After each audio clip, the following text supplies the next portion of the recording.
వెనకాలనే ఉన్న అమ్మగారు. మన పక్కింటి సరోజన గారు లేరు?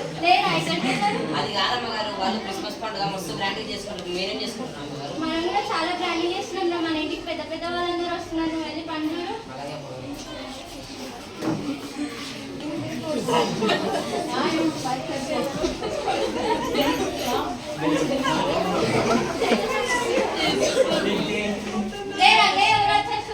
అలాగే అమ్మగారు అమ్మగారు మన ఇంటికి కూడా దగ్గర దగ్గర తెల్ల బట్టలు వేసుకొని మెసిపోసి వస్తున్నారు అమ్మగారు.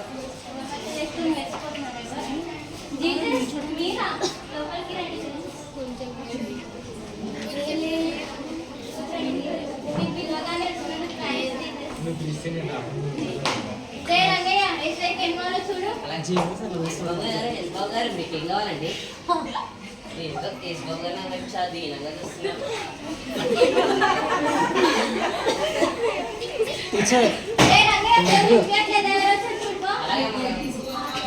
అమ్మగారు మన ఇంటికి శ్యామ్ గారు వచ్చారండి. శ్యామ్ గారా? రే అది శ్యామ్ గారా? సమంతారా?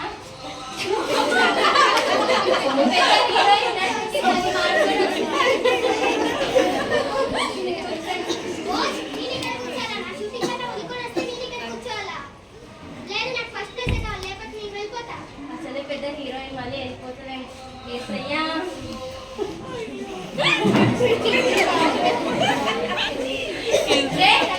సమస్యకి ఏం కావాలి చూడు. శ్యామ్ గారు మీకు ఏం కావాలండి? ఒకసారి నేను మిమ్మల్ని గుర్తుకొచ్చాండి. ఏంటండి మీ ముఖానికి మొత్తం బురద రాస్తుంది?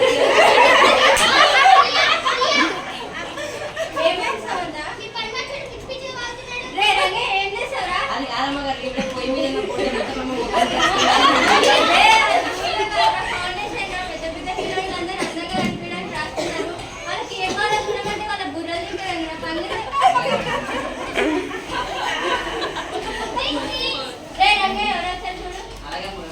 అమ్మగారు అమ్మగారు డాక్టర్ గారు వచ్చారండి. డాక్టర్ నాకు ఎవరు డాక్టర్ లేరే. డాక్టర్ కాదురా, డాక్టర్ రా. పెద్ద డాక్టర్ రా. సర్జరీ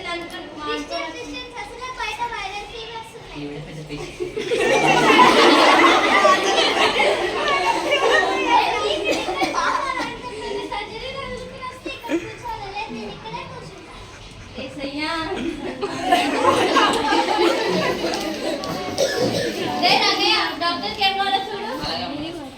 డాక్టర్ గారు అంటే మీకు ఏం కావాలండి? మాకు 2 డౌట్లు ఉందండి.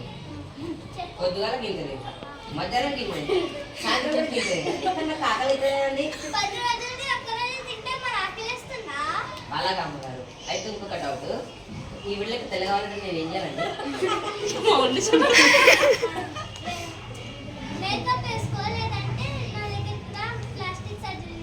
ప్లాస్టిక్ సంచలా?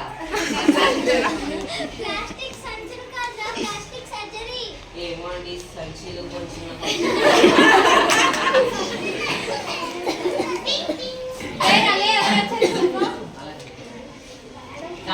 అమ్మగారు అమ్మగారు మన ఇంటికి సింగర్ గారు వచ్చారండి.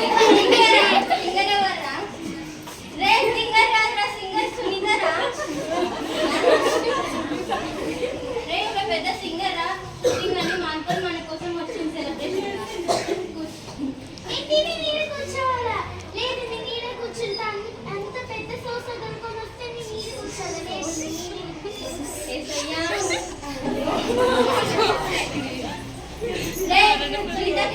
చూడు. అలాగా మీకు ఏం కావాలంటే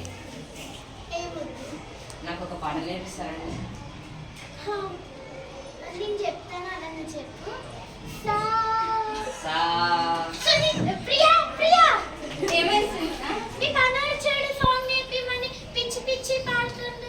ఏం చేస్తారా? నాకు పాట నేర్పించమన్నాము గారు. నీ పాట కాకన్నట్లే ఉంది కానీ మనం ఏం కావాలో చూడమంటే వాళ్ళు గుర్రెలు తింటావేమ్రా? సారీ సార్, వాళ్ళకి ఏం కావాలో చూడు. ఏమన్నా వచ్చారు చూడు.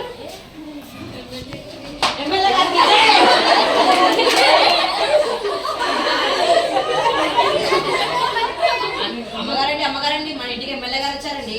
ఎమ్మెల్యే గారు మీరు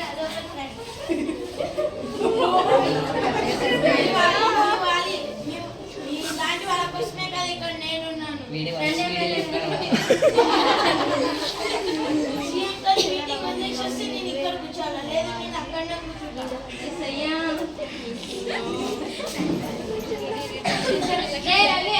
ఎమ్మెల్యేకి ఏం కావాలో చూడు. మీకు ఏం కావాలి? ఏమొద్దు. ఎమ్మెల్యే గారికి జై.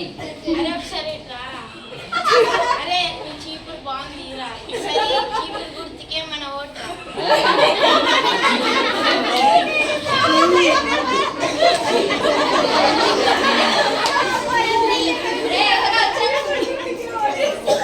అమ్మగారండి మన ఇంటి మీద ఎప్పుడు పడి తింటారు కదా వాళ్ళు వచ్చిండ్రండి. ఎక్కువ మాట్లాడితే పళ్ళ నుంచి పీకేస్తాను నా చెల్లిరా.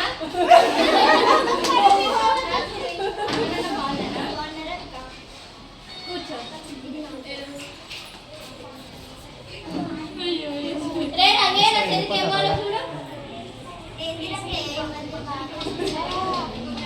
నేను కాదమ్మ గారు మీరే పరిపూటలు తిని బలిసిందమ్మ గారు.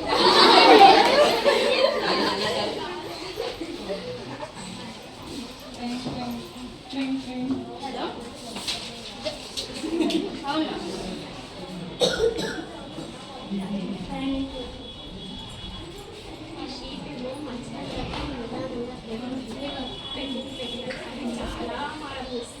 ఏమైందమ్మ గారు మా డబ్బులు వెళ్ళిపోయి మాట్లాడిన బల్బులే సార్కి బిజినెస్ ఉంది కదా లాస్ వచ్చిందంట. 2 lakhs కావాలంట. అది మీరు టెన్షన్ పడుతున్నాం. వీళ్ళందరూ వచ్చింది ఒకసారి వీళ్ళందరూ సాయం అడిగితే చేస్తారు. వీళ్ళందరూ అడిగితే బాగున్నాం కదా. చిల్లు కదమ్మ గారు. సరే ఒకసారి అడిగి.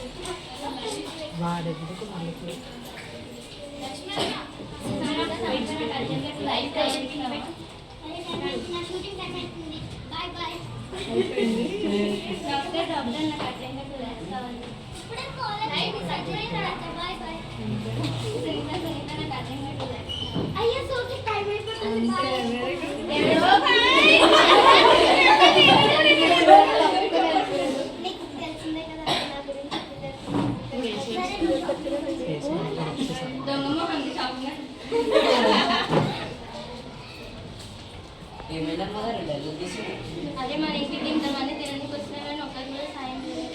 మనం క్రిస్మస్ పండుగ అన్నప్పుడు ఫస్ట్ వచ్చింది ఎవరమ్మ గారు? ఏసు ప్రభే కదా. మీరే కదా చెప్పిండ్రమ్మ గారు ఆయన కరుణమయుడని కృపాకరుడని పాపాలు చేసిన వారిని నశిస్తాడని. మీరు ఎప్పుడో ఒకసారి నన్ను ప్రార్థించండి ఒకసారి. అరే ఏసయ్యకి నేను కూర్చోడానికి స్పేస్ కూడా ఇవ్వలేదురా. ఇప్పుడు అడిగితే బాగోదేమో. ఒకసారి ప్రార్థించండి. సరే ఒకసారి అడిగి.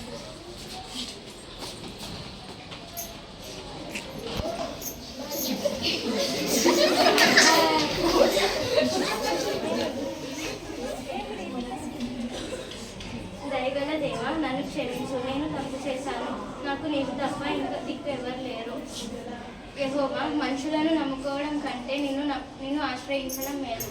నాకు నీవు తప్ప దిక్కెవరూ లేరు.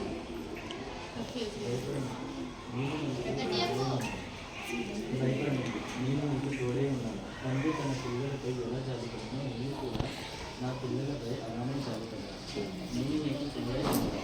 నేను నీకు సహాయం చేసి ఇప్పటికైనా నేను తెలుసుకొని నాకు ప్రభుత్వ స్థానం ఇచ్చావు కనుక నేను నీకు సహాయం కొన్నిసార్లు మన చుట్టుపక్కల ఉన్న వారికి మనము అనుకున్న వారికి ఎక్కువ ప్రాధాన్యత ఇచ్చి దేవునికి ఇవ్వవలసిన విలువను భయభక్తులను పక్కన పెడుతూ ఉంటాము. చివరకు మన ప్రభువు మనము నమ్మదగ్గ దేవుడు. మనం ఏ స్థితిలో ఉన్నా సరే మనం యేసయ్యా అని పిలవగలిగితే ఆయన మనకు సహాయం చేయగలరు. బైబిల్లో ఉంది కదండి, మనుషులను నమ్మడం కంటే యెహోవాను ఆశ్రయించడమే మేలు అని. ఆ ప్రభువును నమ్ముకున్న వాళ్లకు ఏమీ కొదవ ఉండదని ఈ స్కిట్ ద్వారా మనం నేర్చుకుందాం. మా చిన్నారులందరినీ మనస్ఫూర్తిగా ఆశీర్వదించమని కోరుకుంటున్నాం.